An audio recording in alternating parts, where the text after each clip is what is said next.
And it quickly became clear this was not a boil water advisory. This was something much more serious. What the chemical spill taught us is that water is extremely valuable, and we just often take it for granted because we have so much of it. It's been a real eye-opener, but it also really points the way to the power of some of these emerging technologies, potentially, maybe not now, but in the future, and of community engagement and being part of how we look at water quality and security in our communities.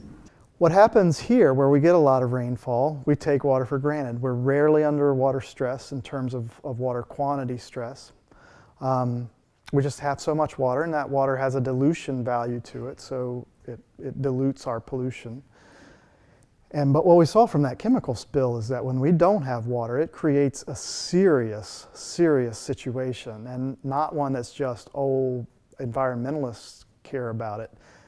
Everybody cares about it. Citizens care about it. Businesses care about it. It's wildly important to us, and we see it when we realize it when it's gone.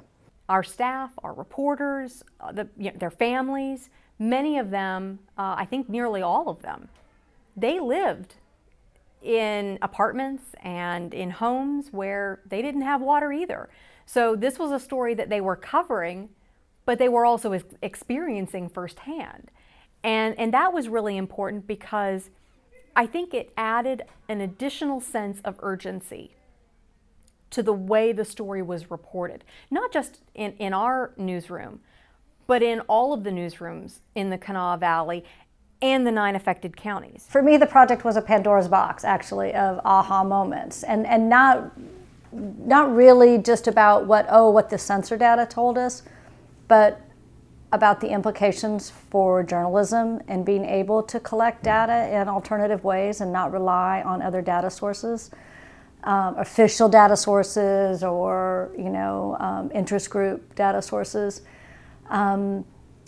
It was really eye-opening about the kinds of questions we have to ask as journalists about the ecosystem of that. The project through the College of Media is, while the science is not necessarily innovative, what's innovative is that as media experts begin to do science, begin to understand the science, and their ability to communicate that science increases, regardless of the value of the science. And so that is crazy valuable over time.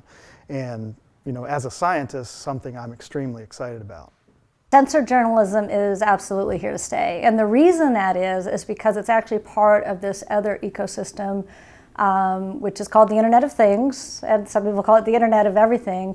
But what that basically means is we have all of these sensing technologies coming into play that extract data from everything. That includes smart objects, but it also includes our environment. That sensing capabilities, whether it's air quality, water quality, there are sensors for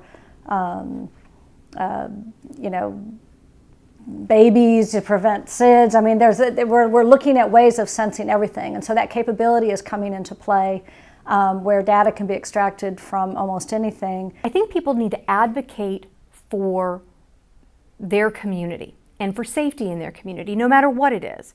But when it comes to something as essential as water, know what's going into the water. Know how your water's processed. Understand what potential hazards there are along the waterways which feed your particular system. Now that we're, almost 2 years from the initial event, Charleston and the surrounding areas, it's not at the forefront of everyone's mind anymore, but I do think that it's in the back of everyone's mind every day. And I think it's going to be in the back of everyone's mind for a long time.